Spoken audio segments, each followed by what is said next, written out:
Hello मेरे MEG 19 के दोस्तों। तो आज के वीडियो में हम लोग करने वाले हैं how does the term post colonial connect to the Australian literature. Important question है फ्रेंड्स। तो ये मेरी एक फ्रेंड है भूमि शर्मा जी, उन्होंने इस टॉपिक के लिए रिक्वेस्ट भेजी थी फ्रेंड्स। तो इससे पहले जो अलका मेहता जी हैं उन्होंने भी ऑस्ट्रेलियन फिक्शन के लिए जो है वो रिक्वेस्ट भेजी है। अलका जी आपकी भी वीडियो आने वाली है, आप ऐसे मत सोचिएगा कि भूमि जी की जो वीडियो है वो पहले क्यों आ गई।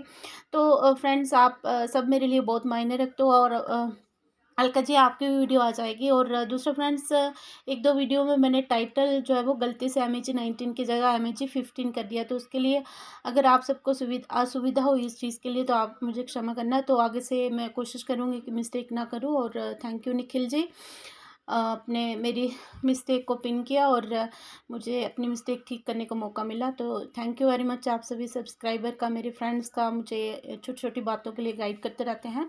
तो फ्रेंड्स ये इम्पोर्टेंट क्वेश्चन है और इसमें भूमि जी ने कहा था कि उन्हें जो है वो कहीं से भी इसका मटेरियल नहीं मिल रहा है। तो इसमें बहुत ही सिंपल है, कुछ भी मुश्किल की बात नहीं है। जैसे ही इन्होंने कमेंट किया उसके बाद मैं इस पे जो है वो काम करने स्टार्ट हो गई। तो इसमें आपने क्या बताना, मतलब अगर पोस्ट कॉलोनियल की बात करें तो अगर हम इंडिया के कॉन्टेक्स्ट में बात करें तो हमें समझ आता है कि पोस्ट कॉलोनियल पीरियड वो है कि जो कॉलोनाइजर्स के जाने के बाद का जो पीरियड है वो हमें समझ आता है। लेकिन ऑस्ट्रेलिया के कॉन्टेक्स्ट में कैसे समझें, तो उसको इस तरह से समझना है आपने कि ऑस्ट्रेलिया जो जब ये ब्रिटिशर्स से आज़ाद हुआ और एक इंडिपेंडेंट जो है वो एंटिटी बनी, एक इंडिपेंडेंट नेशन बना, कॉमनवेल्थ की स्थापना हुई। मैंने आपको फेडरेशन वाले चैप्टर में करवा रखा है। 1901 में जो है वो यहाँ पे कॉमनवेल्थ की जो है वो स्थापना हुई, कॉन्स्टिट्यूशन बना। लेकिन यहाँ पे क्या हुआ कि ये कॉन्स्टिट्यूशन पूरी तरह से मतलब जो ऑस्ट्रेलिया के लोग थे उनका जो है वो क्या नहीं कर रहा था, जस्टिस नहीं कर रहा था।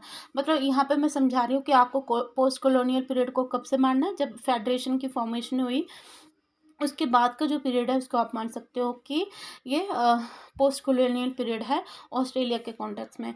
तो यहाँ पे मतलब यहाँ के जो कानून थे जो भी बनाए गए तो वो इंडिजिनियस पीपल या फिर एबोरिजिनल पीपल के फेवर में बिल्कुल भी नहीं थे। मतलब उनके साथ फिर भी बहुत ज़्यादा एक्सप्लॉयटेशन, डिस्क्रिमिनेशन हो रही थी, इनइक्वालिटी का उनको सामना करना पड़ रहा था। और जैसे कि हमें पता है लैंड तो पूरी तरह से इन गोरे लोगों ने जो है वो ऑक्युपाई कर ली थी। तो इनको जो ऑस्ट्रेलिया का मेन स्ट्रीम जो लॉ था उसमें से इनको बाहर कर दिया गया था। तो इसके लिए जो है वो फिर बहुत सारे जो संघर्ष चले। अभी हम ये बात करें पोस्ट कॉलोनियल पीरियड क्या, ताकि आपको क्लियर हो जाए। फिर उसके बाद मैं आपको समझाऊंगी कि ये कैसे कनेक्ट होगा हमारे लिटरेचर के साथ। फिर 1967 में क्या हुआ फ्रेंड्स कि एक रेफरेंडम जो है वो सौंपा गया। उसमें जो है बहुत सारी मांगे रखी गई एबोरिजिनल पीपल के इश्यूज को लेकर। तो इसमें दो सेक्शन आती हैं, सेक्शन 51, सेक्शन 127। तो इसमें अलग अलग से जो कानून इनके लिए बनाए गए और इनमें जो है वो पहले इनको क्या किया जाता था, मतलब ऑस्ट्रेलिया की जो सेंसस थी उसमें इसको शामिल नहीं किया जाता था इंडिजिनियस पॉपुलेशन को। तो लेकिन अब उनको इक्वेलिटी मिली और जो ऑस्ट्रेलिया की जो सेंसस थी उसमें इनको शामिल किया गया। उसके बाद फिर हमने देखना है कि जो पोस्ट कॉलोनियल लिटरेचर है कैसे हमारी ये जो पोस्ट कॉलोनियल पीरियड है कैसे लिटरेचर के साथ रिलेटेड है। तो इसके बाद जो हमने देखना है कि जो भी इंडिजिनियस पीपल थे उनके राइट्स के लिए, उनके जो इश्यूज थे, उनकी आइडेंटिटी के लिए और उनका जो भी अभी स्ट्रगल चल रहा था उनका, तो और जो भी इश्यूज थे उनसे रिलेटेड जो है वो जो ये फेडरेशन के बाद जो है वो लिटरेचर लिखा गया। तो इस तरह से ये कनेक्ट करता है इसके साथ। तो उनके मतलब इंडिजिनस का यहाँ पे पर्सपेक्टिव रखा गया है। इसमें से इंडिजिनस पीपल जो है वो निकल कर आए, राइटर्स निकल कर आए जिन्होंने जो है वो अपनी आइडेंटिटी को मतलब एक्सप्लोर किया। उन्होंने पता मतलब ढूंढने की कोशिश करी कि एक्चुअली उनकी आइडेंटिटी क्या है। और इस तरह से आपने बताना है। मैंने पॉइंट्स में कर रखा है, इजी है क्योंकि मैं वीडियो लंबी नहीं कर सकती फ्रेंड्स। इससे पहले मैंने यही टॉपिक पे बहुत लंबी वीडियो बना ली थी और वो अपलोड नहीं हो रही थी, वो बहुत परेशानी आ रही है मेरे को। तो इस वजह से मैं छोटी सी बनाऊंगी। और इसमें जो पोस्ट कॉलोनियल लिटरेचर है इसमें जो कंटेम्प्रेरी इश्यूज होते हैं उनको एड्रेस किया जाता है।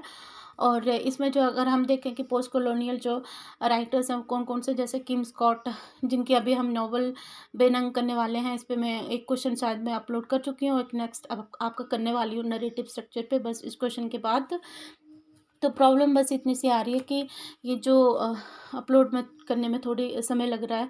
और फ्रेंड्स, किम स्कॉट की जो नॉवल है बेनंग, उसके बाद इनकी जो एक और नॉवल है दैट डेड मैन डांस, तो इन दोनों नॉवेल्स के लिए इनको मिल्स फ्रैंकलिन अवार्ड मिला है, जो कि ऑस्ट्रेलिया का हाईएस्ट लिटरेरी अवार्ड है। उसके बाद जो गेरू हैं, ये फर्स्ट एबोरिजिनल राइटर हैं। मतलब एबोरिजिनल राइटिंग सिर्फ एबोरिजिनल राइटर्स ही नहीं करते, मतलब इसमें नॉन इंडिजिनियस भी हैं, वो लोग जो नहीं हैं इंडिजिनियस वो भी हैं इसमें राइटर, जो कि इन इंडिजिनियस लोगों के इश्यूज़ को एड्रेस करते हैं। तो फ्रेंड्स, क्योंकि वीडियो लंबी हो जाएगी, इसलिए फटाफट से मैं इसको जो है वो वीडियो को एंड करती हूँ। और आई होप भूमि जी आपको ये क्वेश्चन समझ आएगा। अगर नहीं आया तो सब बच्चे जो है वो फिर से मुझे कमेंट कर सकते हो और मैं फिर से वीडियो अपलोड करूँगी। थैंक यू वेरी मच आपके प्यारे प्यारे कमेंट्स के लिए, इतना प्यार देने के लिए धन्यवाद। God bless you all, love you.